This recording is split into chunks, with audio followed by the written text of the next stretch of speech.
Hey guys, Diponic here. The newest episode of Ahsoka just dropped last night, and well, I'm very excited. Actually, I watched it, and I'm very happy. I'm was genuinely surprised, but I'm not the only one who is here sharing his thoughts. I have procured a very special operative to share his thoughts. May I introduce Grand Admiral King Orange?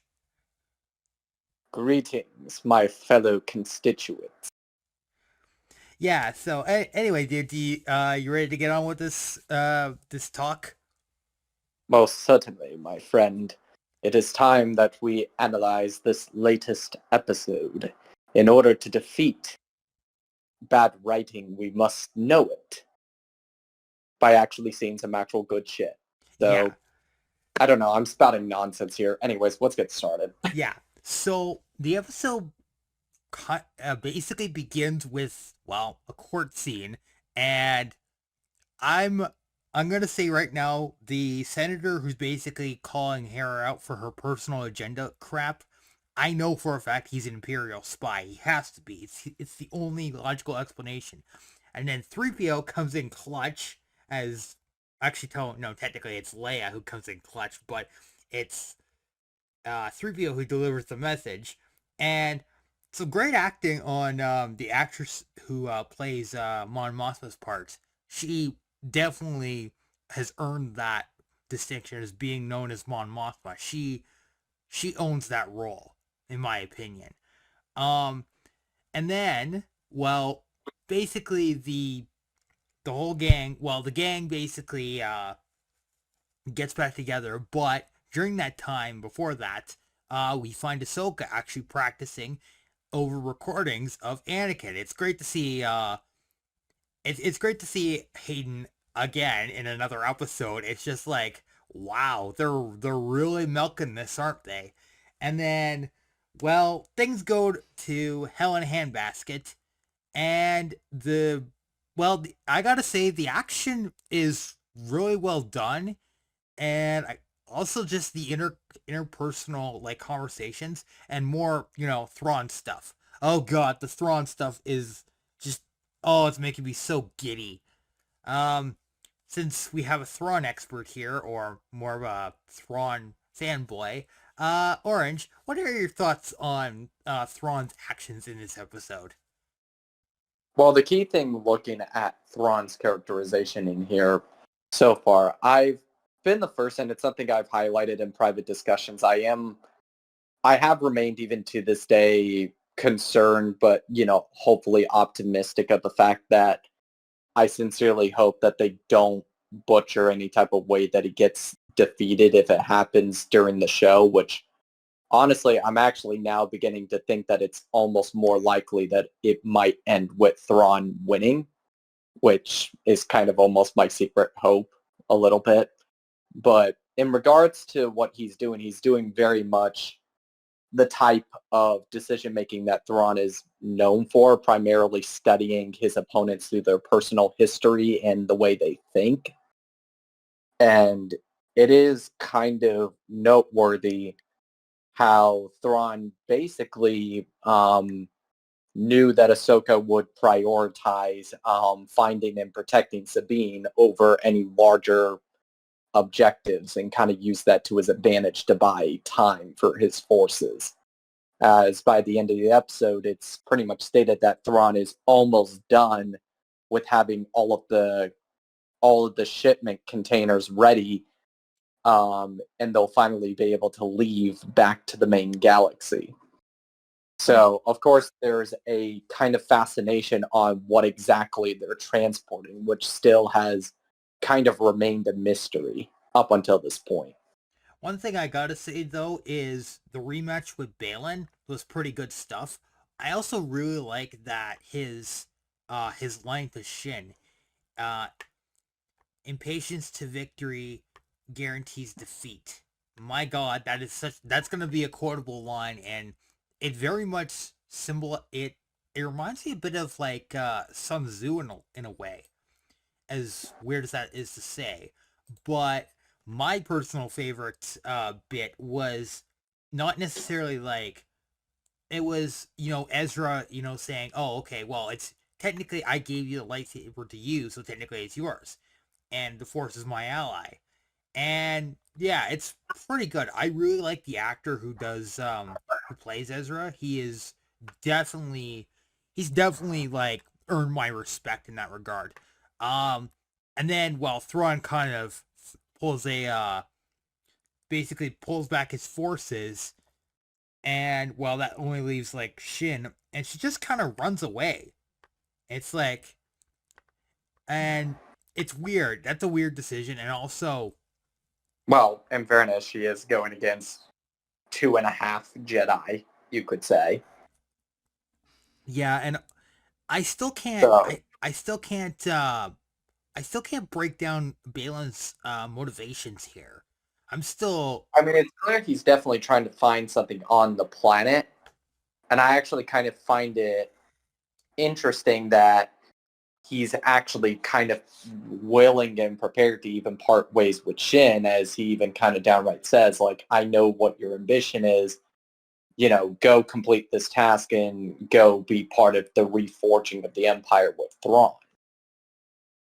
And kind of, parts ways with her, which is kind of, it is interesting to see that, because it's kind of ironic how, in spite of Balin being a clear dark side user, he still has that very big chunk of humanity where it seems like he genuinely not only cares about her well-being, but also wants to make sure that his own path remains clear.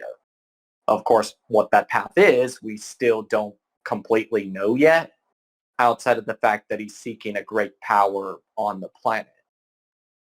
Yeah, and So, one thing I really enjoy is also the chase through space where they go through all the wreckage. It kind of reminds me of Attack of the Clones a little bit, because Obi-Wan hiding in a debris field as the ships go by, and also just Thrawn being Thrawn. Just I love that. Also, at the end of the episode, I mean, it kind of ends on a happy ending, but this one really caught me off guard. But Rosario Dawson actually, Ahsoka technically, she actually like laughs, and I gotta say, her laugh is it's really cute and adorable, and it kind of makes me giddy. Well, basically, this entire episode made me giddy, so it was it was gonna make me giddy regardless. But it was weird to see that, and that really like highlights the biggest strength that Rosario Dawson has with the character. Once she has like learned to emote more, it basically she's become a lot stronger with the character, and she's grown into the character quite a bit. I definitely think they have definitely improved upon her being a lot more expressive, which was kind of the biggest thing I weighed against Ahsoka earlier in the series, was that I felt like the performance wasn't really overly expressive, even though the way Ashley portrayed Ahsoka in both the Clone Wars and Rebels animated series, Ahsoka typically was a very expressive character. And so it is nice that they're finally starting to kind of replicate that back, which is good. I Um, appreciate it more than I also most kind of people. find it funny how Ezra throughout the entire episode goes so long with all these gaps, and yet I don't know, like, it's kind of funny to me that he doesn't really sit on the question of how the heck Sabine got there or whatever else. Like, it's almost that vein of, like, you would think he would kind of pick up the fact that Sabine is purposely trying to be vague.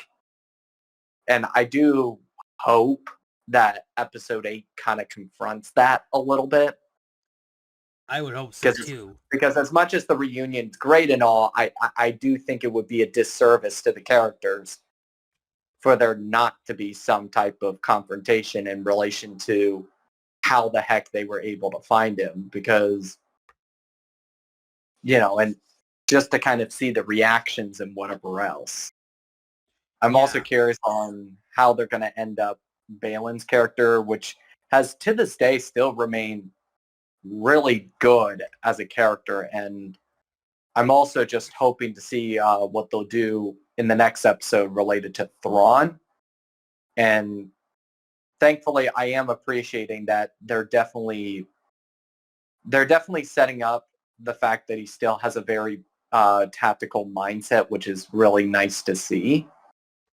But I'm hoping that his end game is something really good. And all things considered, it'll be nice seeing if Thrawn makes it to the main galaxy again, especially since through the meeting that Hera has with Mom Mothma, it's clear that they're like really worried about the idea of Thrawn coming back. Oh yeah, and as I said before, like I think the senator who's was giving Hera a lot of crap, I think he's an Imperial sympathizer, but I could be mistaken. I think he's just giving her a lot of grief for the sake of giving her a lot of grief. Also, the whole thing about like the mere droid thing and Chopper getting angry, that that gave me a good chuckle. I And mean, Chopper's a literal psychopath. If anyone pisses him off, you know darn well he's thinking yeah, in his programming exactly. of murdering them in their sleep. Exactly. But I do like that, 3PO comes in and comes in hard clutch. But I also like that, they're kind of dancing around, the whole thing with Leia and, Carrie Fisher's no longer with us. I well, they do a good job of helping kind of making us still feel her presence even though she's not actually around anymore. yeah, And it's that's and that's something nice because yeah, realistically Leia would help out Hera in a situation like this, It's like especially when you account for greater lore and all that, like Leia was someone that, especially in the novels and Legends, was the exact same way that she took the threat of the Empire ever returning to power extremely seriously. And I'm kind of glad that they're maintaining that characterization even though we can't physically see her.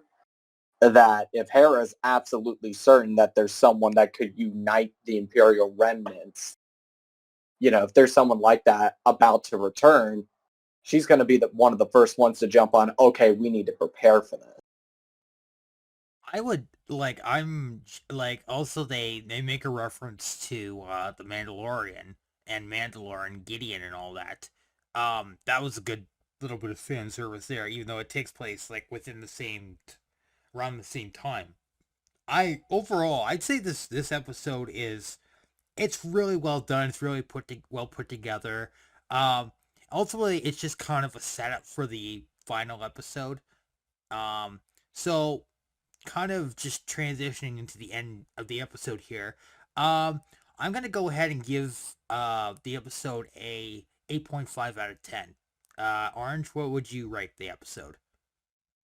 I definitely would say that my feelings would vary depending on time and especially how they follow up with episode 8. But for now, I'm willing to set on an 8 out of 10 on my end. Um, I think something that is worth discussing that it's a personal nitpick on my end, and that's I don't really I'm not gonna say that I'm a super big fan of Ezra not taking his lightsaber back, and the reason I say that is because I think it's just because it's something I've kind of known for a while through reading other sources of media, but typically a lot of times a Jedi or a Sith for that matter that often like refuse to take a lightsaber out of the idea of, oh, I don't need it. To me, it almost displays arrogance a lot more than transcendence in my viewpoint. Well, So it's kind of, there was a trailer where or some bit of a clip where Ezra is standing on top of a small hill holding a lightsaber. So I it's mean, maybe he'll get it back or at the very least try to construct a new one. I yeah, mean, I don't know. I mean, and yeah, I mean, that can change in episode 8. I just kind of found the mindset in episode 7 kind of, I don't know, it just kind of sat strange to me, especially considering that, you know, by all accounts, I mean, yes, he entrusted the lightsaber to Sabine, but I don't know. It's not. I guess it's the mindset I have that it's like it's not Sabine's lightsaber, and that it'd be better off for Sabine to actually, which maybe they'll do it when the series is over. Sabine would actually construct a lightsaber of her own. Now the question is, if because you one little question I have: are non-force sensitives able to construct lightsabers? Because you need the force to technically align the crystal within and put the final assembly together. Don't you need to have the force in some capacity? I mean, I'm not really sure how the mechanics of that would operate in canon.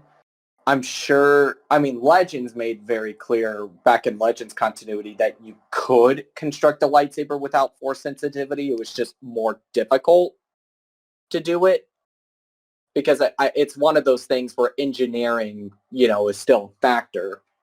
And then I think the second big thing is that they are at least displaying signs that, Sabine could at least have a very moderate degree of force sensitivity that at least is enhancing her performance. Like she may not be able to access the force in a way a normal Jedi could, but she could at least maybe tune into it to help enhance her senses and actually connect with it in a way.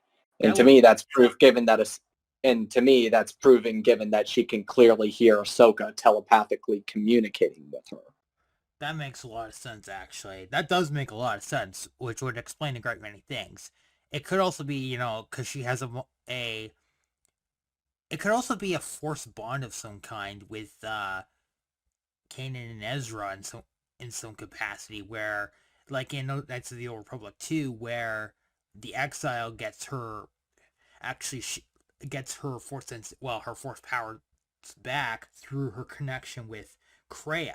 So it could also be the case that she is getting some level of force sensitivity through Ahsoka or Ezra, or that bond that they share in some capacity. I don't know. Anyway, so that's it for this episode. I will see you next week. Depending on scheduling, I don't know if Orange will be there for the next episode, but I will try to schedule something. I'll see you guys next week.